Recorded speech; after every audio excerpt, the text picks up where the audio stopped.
मैं सुशील यादव की तरफ से आदरणीय हमारे संपूर्ण दर्शक महानुभाव में हार्दिक नमस्कार और धन्यवाद। आज मैं आप लोगों के समक्ष कारिक महाराज के इतिहास, कारिक महाराज के कथा से जुटे कुछ सवाल के जवाब लेकर उपस्थित हूं। हमारे एक श्रोता ने हमसे प्रश्न किया है कि मैं गांव में रहती थी तो हमारे कारिक महाराज के पूजा कक्ष में, मतलब कि गहवर में मैं पूजा करती थी, परंतु जब मैं शहर में आ गई हूं तो हम अपने कारिक महाराज के कुल देवता की पूजा हम कैसे करें। तो मैं आपको बता दूं कि सिर्फ हमारे कारिक महाराज का ही नहीं, हमारे इस चराचर ब्रह्मांड में,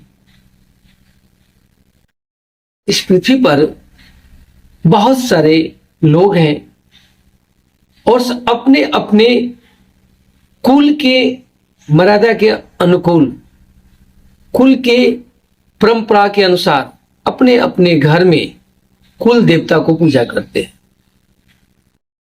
और सब अपने अपने कुल देवता के अपने अपने घर में गह्वर बनाए हुए हैं, अर्थात पूजा कक्ष बनाए हुए हैं। उसी पूजा कक्ष में परंपरागत और सनातन धर्म के विधि विधान के अनुरूप अपने अपने घर में अपने कुल देवता के पूजा करते हैं। हम लोग भी उसी प्रकार करते हैं। और इतना ही नहीं, हमारे जो पूर्वज लोग हमारे कुल देवता को जो पूजा जिस विधि, जिस विधान के अनुसार, जिस मर्यादा के अनुसार अपने अपने घर में किए हुए हैं, उसी आधार पर आज अपने पूर्वजों के बनाए हुए नियम के विधि में रहकर हम लोग अपने अपने घर में अपने कुल देवता को हम लोग पूजा आराधना करते हैं। और बात रही कि यदि हम लोग गांव में हैं व जहां हमारे जो आपको पूर्वज का घर है, जो हमारा मौलिक घर होता है, हमारा जन्मभूमि है, वहां ही हम लोग कुल देवता को अपने गह्वर बनाए हुए हैं और पूजा करते हैं। परंतु यदि किसी कारण, पढ़ाई के कारण, जॉब के कारण या अन्य किसी व्यापार के कारण जब हम अपने जन्मभूमि को छोड़कर हम कहीं बाहर चले जाते हैं, उस अवस्था में घर से बाहर अपने कुल देवता को पूजा कैसे किया जाए, मुख्य प्रश्न यही है। तो मैं आपको बता दूं, कुल देवता को पूजा करना सबसे बड़ी बात है श्रद्धा। हमारे बहुत सारे जो प्रवचन करता है वो आपको बताते होंगे, हमारे बहुत सारे जो साधु महंत संत है, सन्यासी लोग हैं, वो भी बताते रहते हैं कि ईश्वर आपको पूजा के भूखे नहीं होते, ईश्वर सचमुच श्रद्धा और भाव के भूखे होते हैं। भगवान भाव के भूखे होते हैं। भगवान का पूजा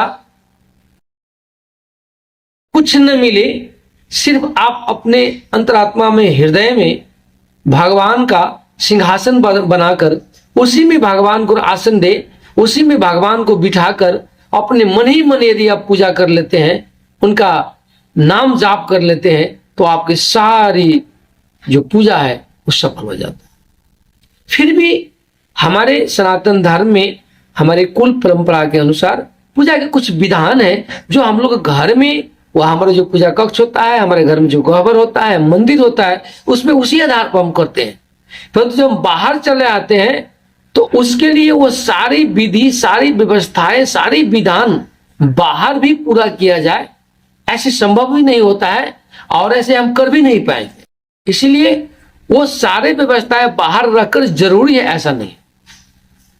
आप जहां भी है, आप कहीं बाहर हैं, कहीं आप भरा में रहते हैं, कहीं आप शहर बाजार में हैं, किसी दूसरे देश में हैं, व कहीं आप बाहर चले गए हैं, तो बस आप जहां हैं वहां आप पवित्र जल लीजिए, जल से एक पवित्र स्थान बनाइए।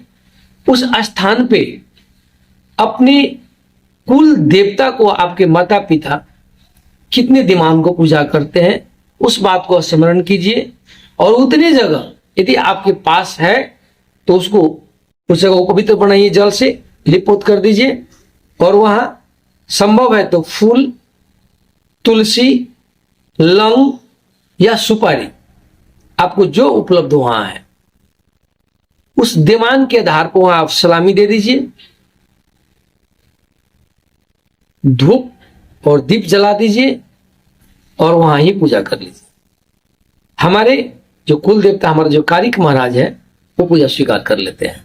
यदि आप कहीं बाहर है तो आप जिस रूम में रहते हैं, यदि आपको रूम का भी कंजेस्टेड है, समस्या है, तो जिस आप रूम में रहते हैं उस रूम के एक कोना पर आप हमारे कारिक महाराज को वहां आप पूजा अस्त्र बना सकते हैं। रूम के एक कोना पर सफाई कर लीजिए, उसको पवित्र जल से, गंगा जल हो या किसी भी पवित्र तालाब का जल हो, उस जल से आप वहां लिप लीजिए, साफ सफाई कर दीजिए। इसके बाद उसी जगह पर आप हमारे कारिक महाराज का जो 11 देवान है, तो 11 देवान का आपको संभव हो तो 11 तुलसी के पत्ता या 11 ठो लौंग या 11 ठो सुपारी आप सलामी के रूप में कारिक महाराज को आप दे दीजिए।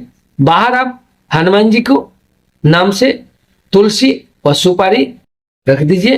वहीं पर है, आप तो बाहर जा नहीं सकते हैं, तो वहां जो हम लिपे हुए हैं तो एक स्थान पर एक लाइन से आप यहाँ 11 देवान हमारे कारिक महाराज है, तो 11 जगह आपको तुलसी के पत्ता रख देना है, या लौंग है तो लौंग है, सुपारी है तो सुपारी है, जो है आप सलामी के रूप में वहां आप रख दीजिए।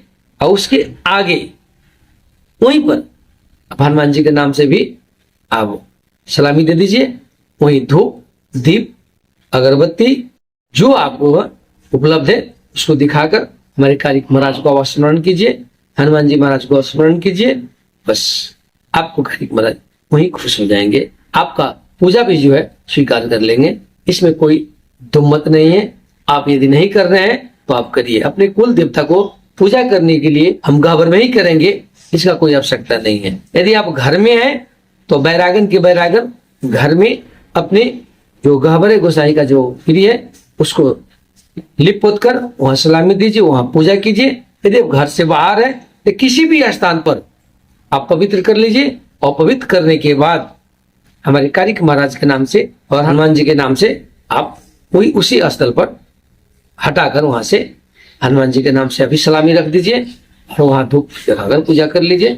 एकदम खुश हो जाएंगे हमारे कारिक महाराज, आपको पूजा स्वीकार करेंगे।